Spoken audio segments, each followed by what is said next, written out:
चरणों को पीने लगे चरणोदक को और देवी जी से कहा जाओ और पूरे घर में सुदामा जी के चरणोदक का सिंचन कर दो।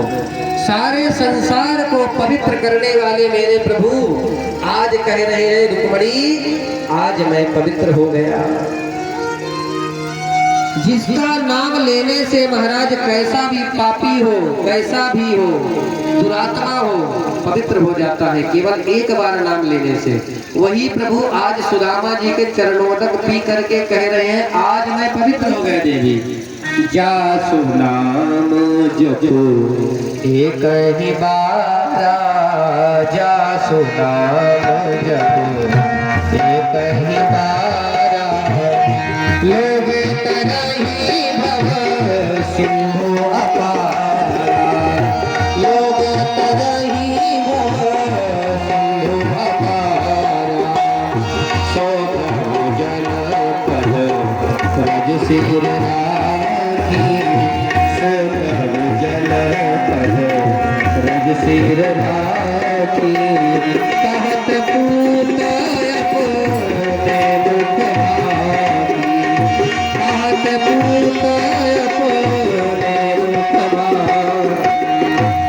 ये चौपाई आपको रामचरितमानस में नहीं मिलेगी क्योंकि हमारी संप्रदाय के हमारे गुरुदेव भगवान के गुरु जी ने वर्णन किया है आनंद रामायण में इसका। जासु नाम जप एक हिंगारा लोग तरही भव सिंधु अपारा।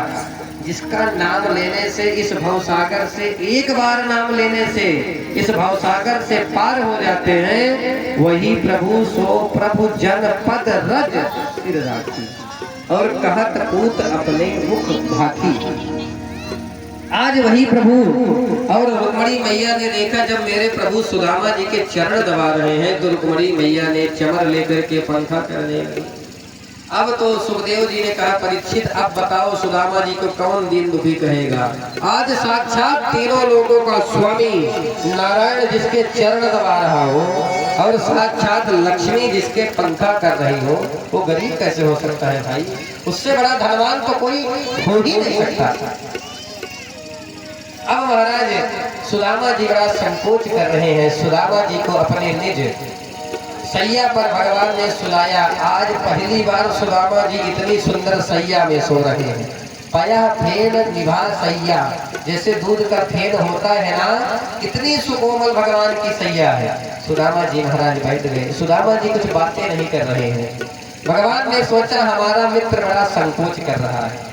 सुदामा जी ने जब कन्हैया से संकोच किया तो आज हमारे कन्हैया ने सुदामा जी से प्रश्न कर दिया अपि ब्रह्मं गुरुकुलात् भवता लब्ध दक्षिणा समावृत्तेन धर्मज्ञा हर्योधा सदृशी नवा। अरे मित्र आज गुरुकुल से आए हमें इतने वर्ष हो गए तू बाबा बैरागी वाली बातें ज्यादा करता था। थोड़ा ये बता तूने विवाह किया है कि नहीं किया है। इस बात को सुन करके सुदामा जी ने मन ही मन सोचा कि मित्र तो को और कोई बात पूछने को नहीं। यही बात पूछा। बोले इसलिए मैंने पूछा कि तुम बाबा बैरागी वाली बातें ज्यादा करते थे। सुदामा जी ने मुस्कुराते हुए कहा हाँ कृष्ण मेरा विवाह हो गया और तेरी भाभी का नाम सुशीला है जैसा नाम वैसा गुण। भगवान ने कहा मित्र आज इतने वर्षों के बाद हम मिले हैं। तुम्हें तो याद होगा ना वो दिन जब हम लकड़ी तोड़ने एक दिन गए थे। जब कोई मित्र बचपन के कभी मिलते हैं ना कई वर्षों बाद तो महाराज